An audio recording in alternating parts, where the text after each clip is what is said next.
안녕하세요. 역사를 사랑하는 박사입니다. 오늘은 여몽이라는 사람이 어떻게 해서 그 형제를 차지해가지고 관우 장군이 죽게 됐는가에 대해서 한번 알아보겠습니다. 여몽 장군은 지금 후한말 석권제의 장군입니다. 예주 열안군 부피현에서 태어났습니다. 밑바닥에서부터 올라온 무인이었는데 성권위권위로 시작한 공부가 일치월장에서 노숙이라는 사람이 놀랐다고 합니다. 열적에 남쪽으로 내려가 손책해야 했던 매형 등당을 의지하였습니다. 15살 때 산호래를 치러 간 매형 등당을 몰래 따라갔습니다. 등당이 뒤늦게 알고는 크게 꼬집혔다고 합니다. 돌아오니 어머니가 버릴 줄 하였습니다. 그의 어머니 말했습니다. 가난하고 천하면 살기 어렵습니다. 공을 세면 부귀 영화를 누릴 수 있습니다. 호랑이 굴에 들어가야 호랑이 새끼를 잡으지 않겠습니까? 하고 말하였다. 이를 전해들은 등당회의 관리가 여봉은 어릴 뿐이라며 그 분위기가 뭘 한다고 비웃었다고 합니다. 다음날 아예 면상에서 모여가는 것에 화가 나 자기를 비웃는 자를 죽이고 도피했다고 합니다. 교의 원행에게 자수하였습니다. 이를 전해들은 선책이 옛모 불러보고는 기이하게 여겼다고 합니다. 여러 해가 지나 등당이 죽었습니다. 장소의 축으로 별무사마를 이어받았습니다.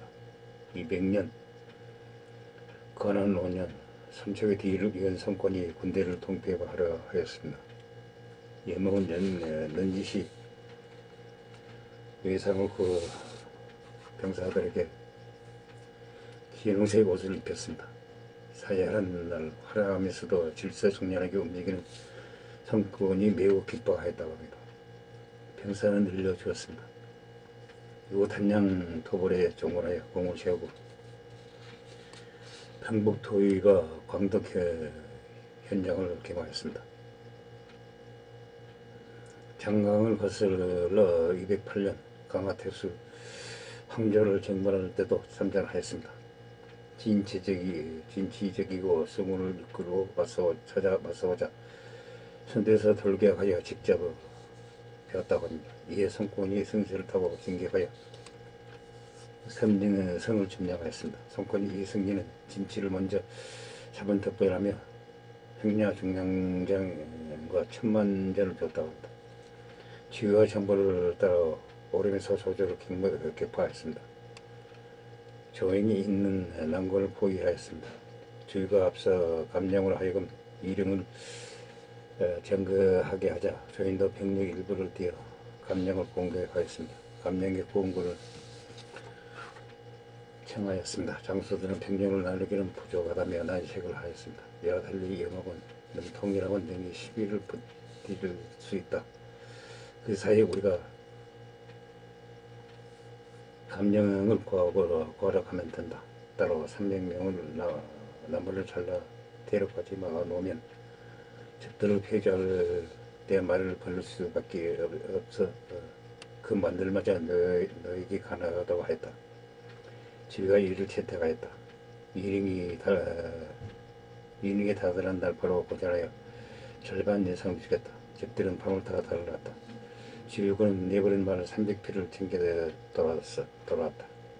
2009년 사기가 치솟은 주유군은 장강을 건너 소인을 격퇴하고 남군의 깃발을 꽂아버렸다. 사와 편장군 심양현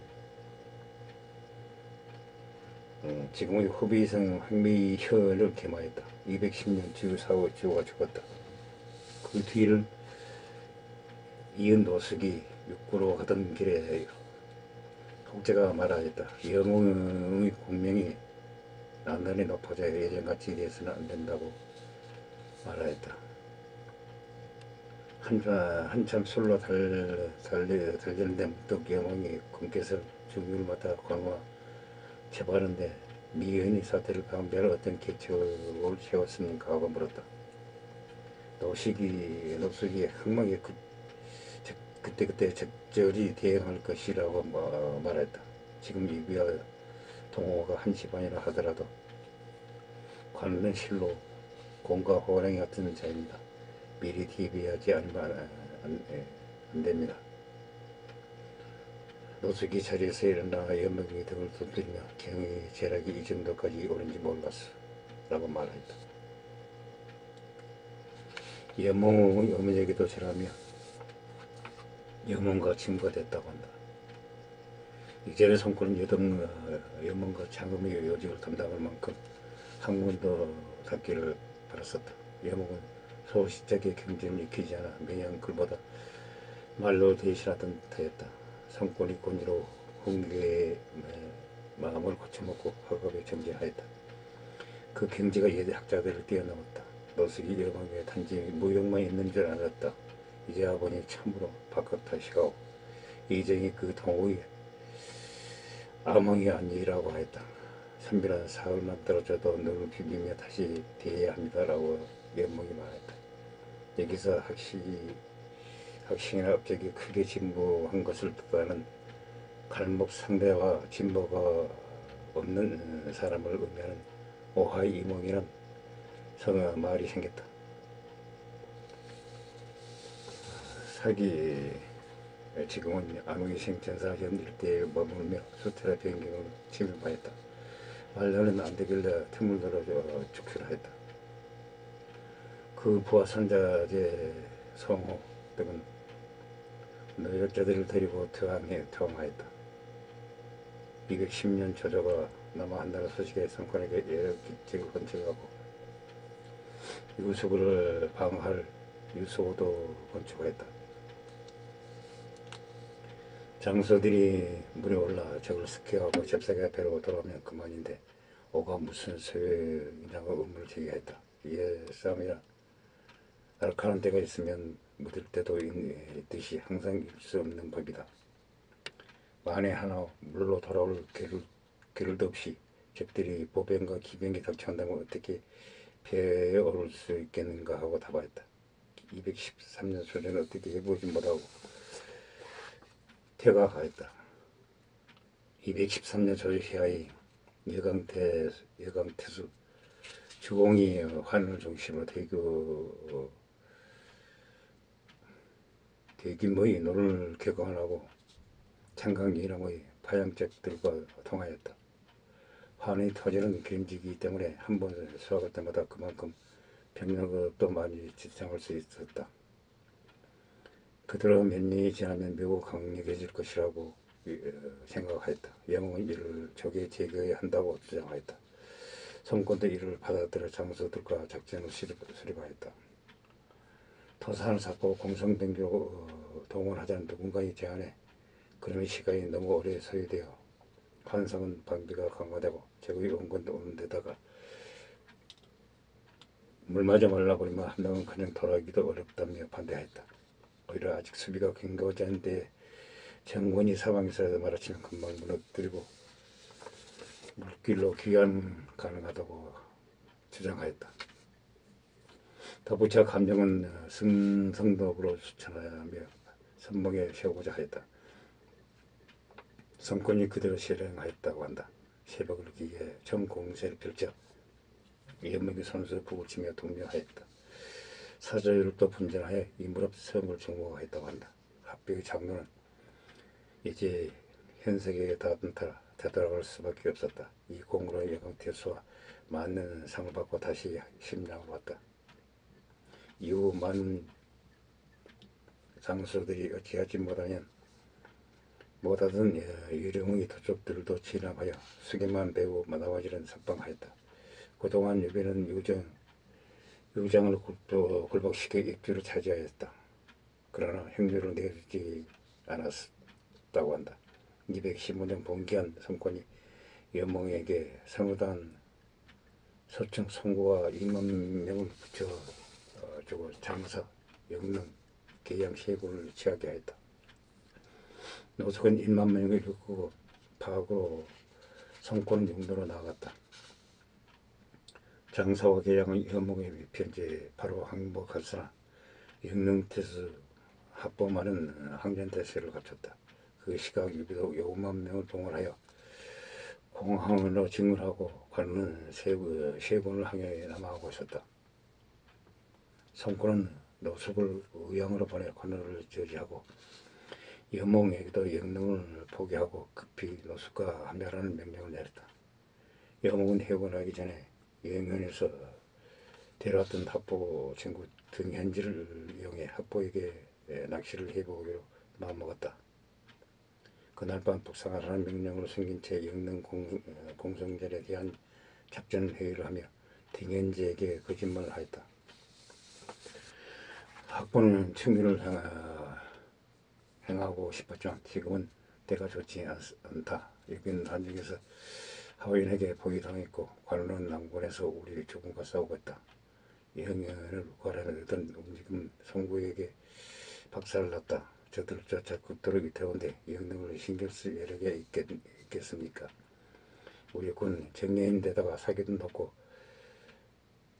후속병은 끊이지가 않습니다. 합보는 목숨이 경영에 달렸다는데 가망 없는 구원을 기다리고 있습니다.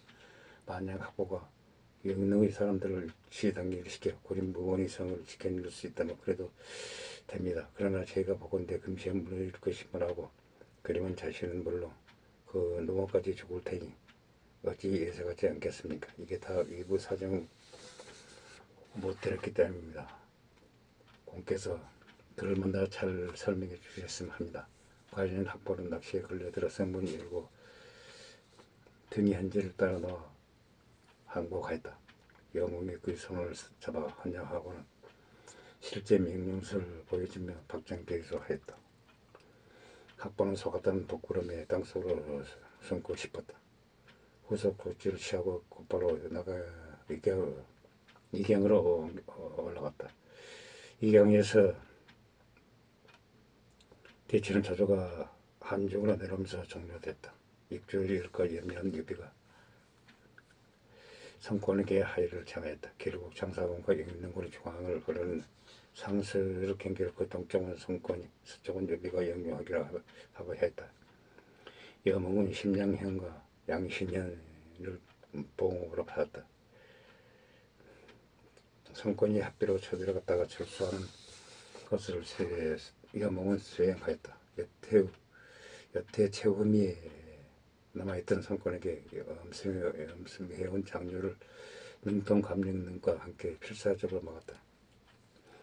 217년 조조가 또한 유수구를 넘봤다. 전에 축성한 유수구의 강로 10,000명을 배치하여 대항하였다. 그 선봉을 무찔러 버렸다. 전후 자옥은 후기 장군에 임명되었다고 한다. 노숙이 죽었다. 그 군대 1만 명과 한장태수 시급 하전 요양 한창 주중 사현을 물러받고 육구에 주둔하였다. 노숙은 자조가 존재하는 한 관우와 협력하여 한다고 했었다. 반면에 여몽은 관우가 호응으로 오나라를 합칠 마음이 있다고 생각하였다. 장강 상류까지 침략하고 있어 관계가 오래갈 수 없다고 생각하였다.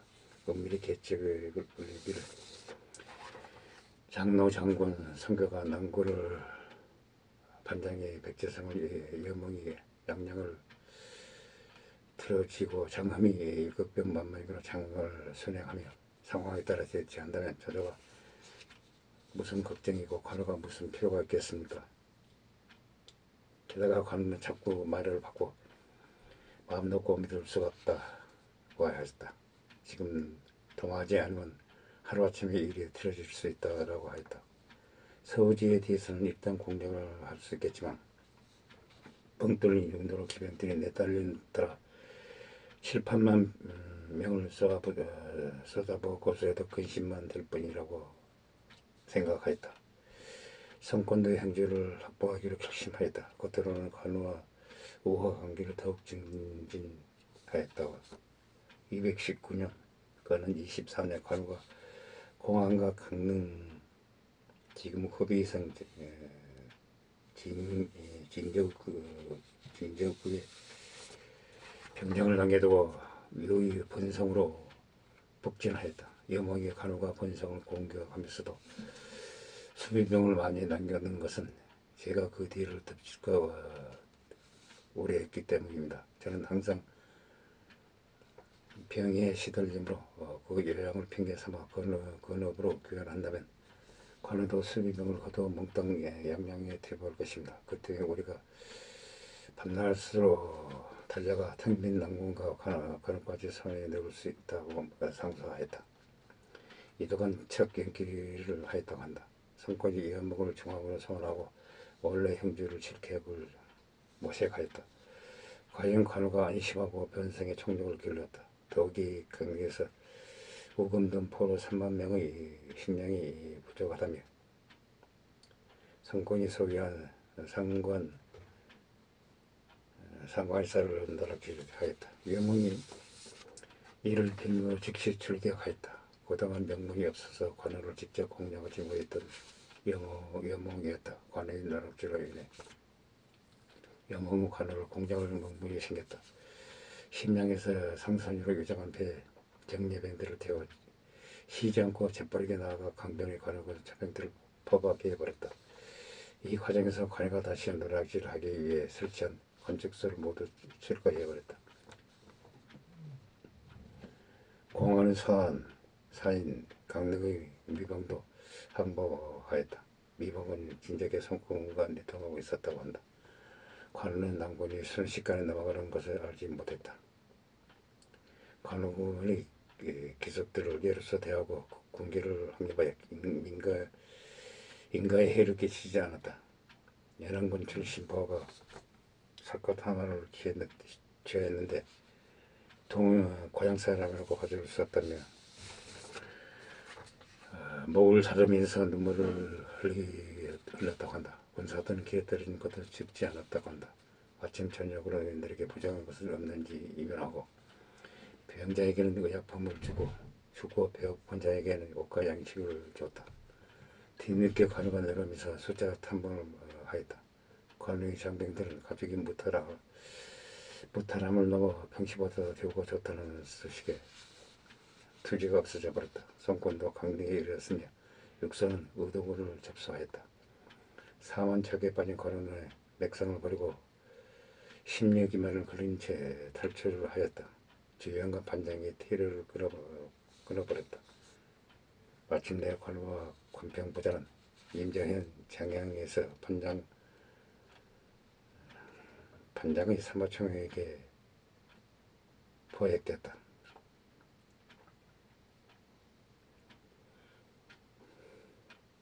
관우가 통치한 땅은 어나로 넘어왔다. 성군으로부터 성전 대접받아 남군 대서의 장릉 1억전 한국 500건을 상으로 받았다. 돈과 금은 한사코가 사용했지만 허락되지 않았다고 한다. 봉장이 완료되기도 전에 여몽이 병이 들었다. 성군은 여명을 공안의 내진에 들여 만방으로 철책을 찾고 성공하는 자에게는 천금을 주겠다고 공포하였다. 또 안색을 찾고 확인하고 여몽이 힘들게 몸을 일으킨 것은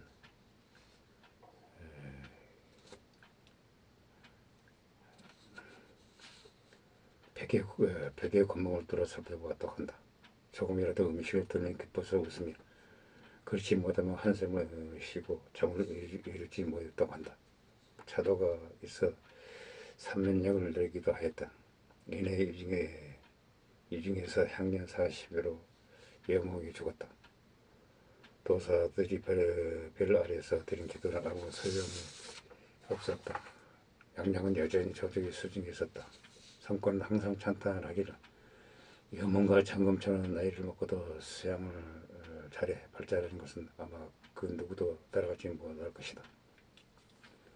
부귀를 누리며 명성을 떨쳤으면서도 마음을 고쳐먹고 한 번에도 뜻을 부어 여러 서적을 탐독하였다. 재물을 가벼이 여기고 의를 승성하여 가히 타인을 모범으로써 나라의 뛰어난 선비가 됐다. 이게 얼마나 훌륭하냐.